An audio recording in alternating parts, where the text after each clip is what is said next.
Welcome to Deluxe. We take a look at timeless classics, the world's most luxurious brands and beautiful people who stand the test of time.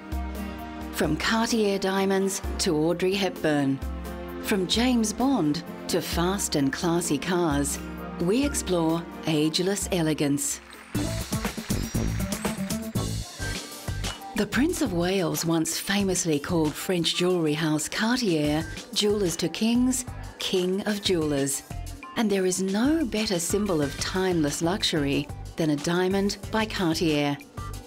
Louis-Francois Cartier took over an existing jewellery workshop in Paris in 1847.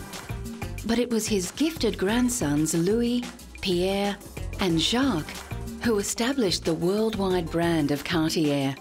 Innovations with various styles including Art Deco, Garland and Tutti Frutti has made Cartier's influence on the development of 20th century jewellery unparalleled. Louis Cartier is best known for his timepieces. He designed the first wristwatch to assist an aviator friend.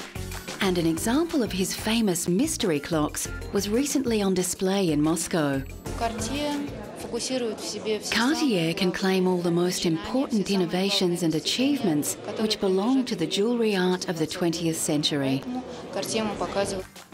Many of the watches, tiaras and necklaces on display are from private collections.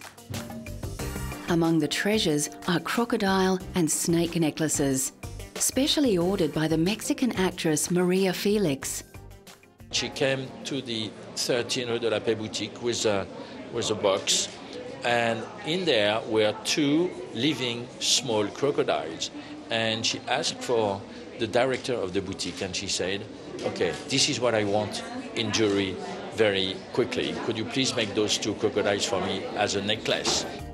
The centrepiece of the exhibition can be seen here more closely in a jewellery store in Paris. We are presenting today this necklace created by Cartier in 1926 that we created for the Maharaja of Patiala. That is an exceptional necklace since it is a parure for men, very imposing and sizable. It is probably one of the biggest jewellery necklaces that has ever been made. Many of the original 2,900 diamonds were missing when the necklace was found in 1998, and Cartier plans a full restoration. Modern diamonds were on display in Los Angeles recently when Cartier launched its annual Love Day celebration with a love charity bracelet designed by 9 chosen ambassadors. 10% of sales go to the partnered organisations, and actor Hilary Duff chose a charity that helps meet the nutritional needs of children. My bracelet is a deep plum colour, and my charity is called Blessings in a Backpack. And it's nice to be involved. Once the wartime rationing was lifted from Europe after the ravages of the Second World War, fashion houses bloomed into an age of elegance and opulence. This exhibition at London's Victoria and Albert Museum features over 100 gowns by Christian Dior, Christobel Balenciaga and Worth London, as well as many others. The exhibition concentrates on the so-called golden age of couture between 1947 and 1957, when the combination of unrestrained style and craftsmanship turned these couturiers into world-famous names. I think the secret of Dior's success in the post-war period was that he was very familiar with the fashion industry. He'd worked for other major fashion houses before, Piaget and Lalonde. So when he launched his new house in 1947, he knew exactly what he was doing. He was also very aware that everybody was fed up with wartime fashions, and so he created what Carmel Snow nicknamed the New Look. And this was a tremendously romantic look that appealed to women all over the world. There are several pieces on display by London-based couturiers such as Norman Hartnell and Hardy Amies. What was very interesting about London couture in the 1950s, as opposed to Parisian couture, was that the London designers focused on practical, wearable designs. tailoring was a great speciality. In fact, the tailors were so skilled in London that the Parisians sent their tailors over to see how it was done. 60 years after the launch of Dior's new look couture house, the market for haute couture is certainly much smaller. Still today, designers including British couturier John Galliano for Christian Dior continue to produce exquisitely detailed pieces, keeping the traditional skills of the couturier alive for a more modern clientele. Perhaps no one personifies elegance and timeless beauty more than the film star Audrey Hepburn.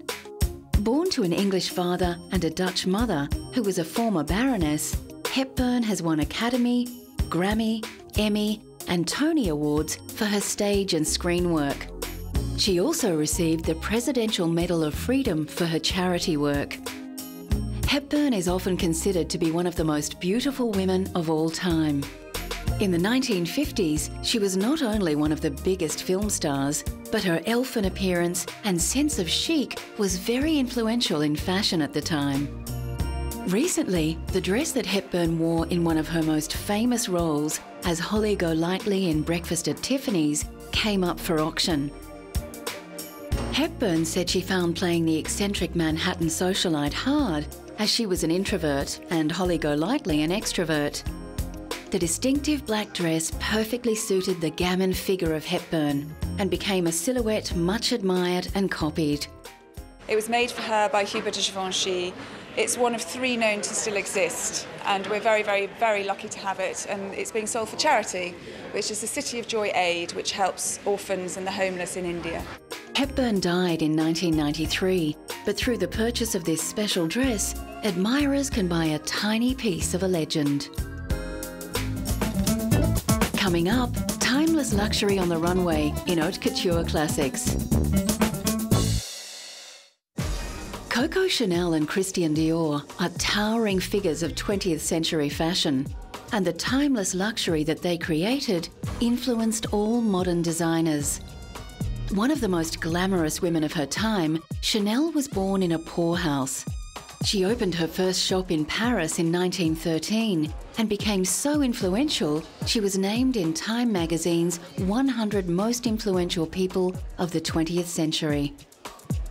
German designer Karl Lagerfeld has designed for Chanel since 1983, and his designs continue the pursuit of expensive simplicity that Coco began decades earlier.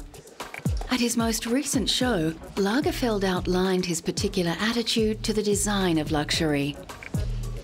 Chanel tweed is all hand-woven on small looms and it's very, very expensive. But I like the idea to treat something that expensive like something inexpensive, like jeans, because I never use the word cheap, and to have an attitude with luxury as if luxury was not expensive.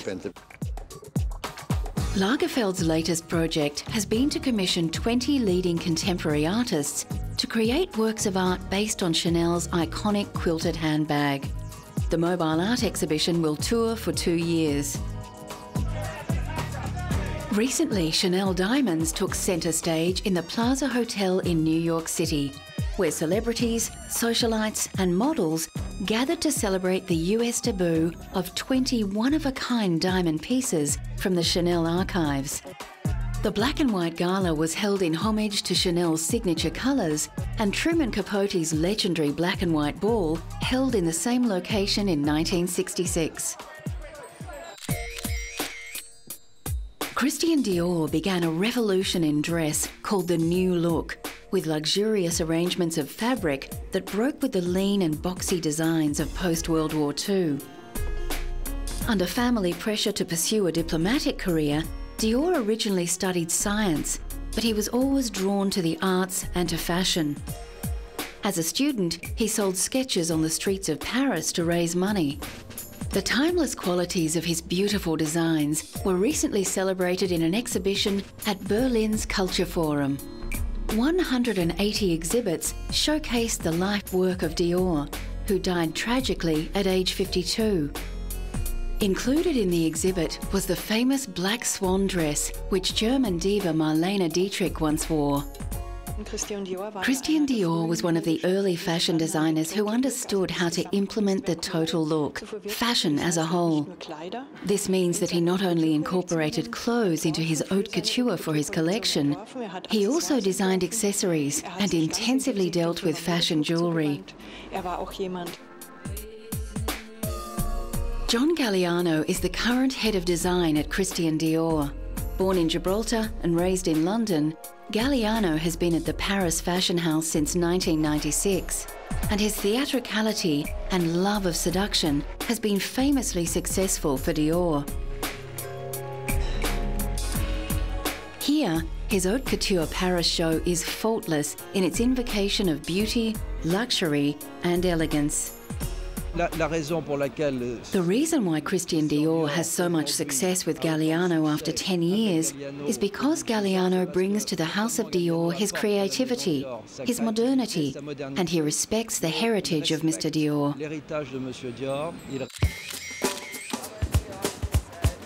A master of haute couture, Giorgio Armani follows in the footsteps of Chanel, with his timeless, tailored designs redefining what is feminine and what is masculine.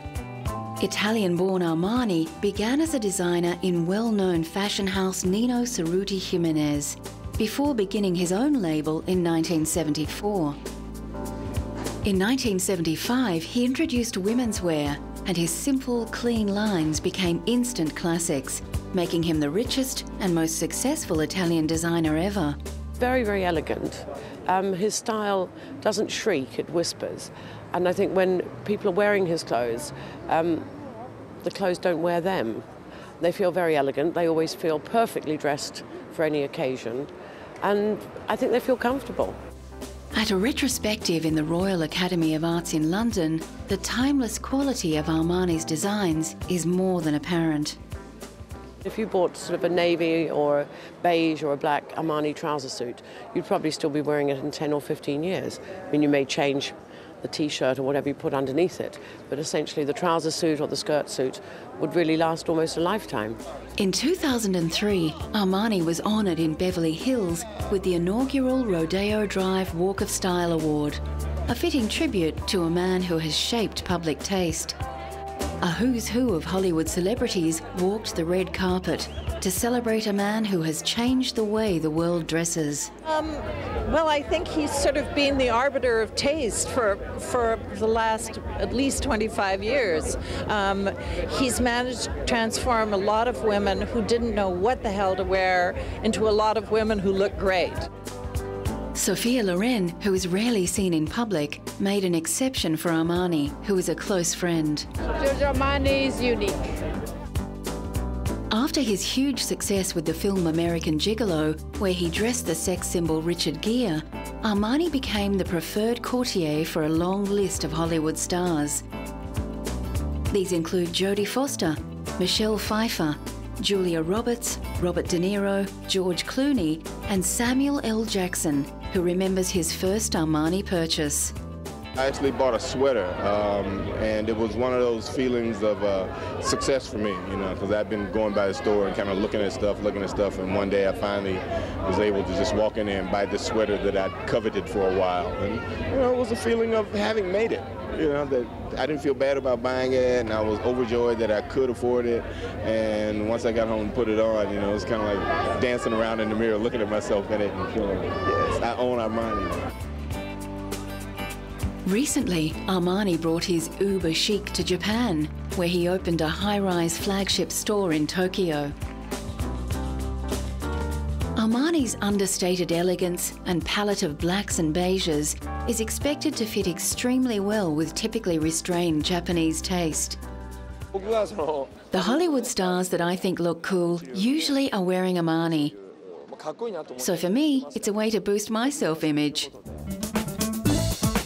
Coming up, the man and the cars that exemplifies timeless luxury.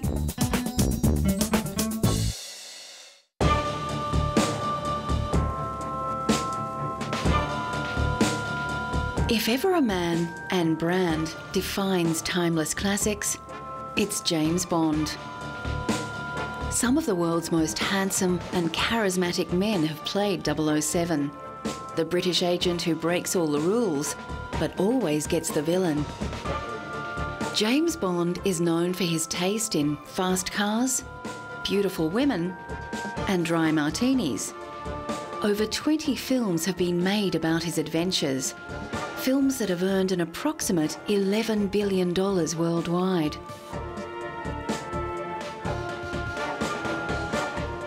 Recently, Sean Connery, considered by many to be the definitive Bond, received the 34th American Film Institute Life Achievement Award in honour of his acting work.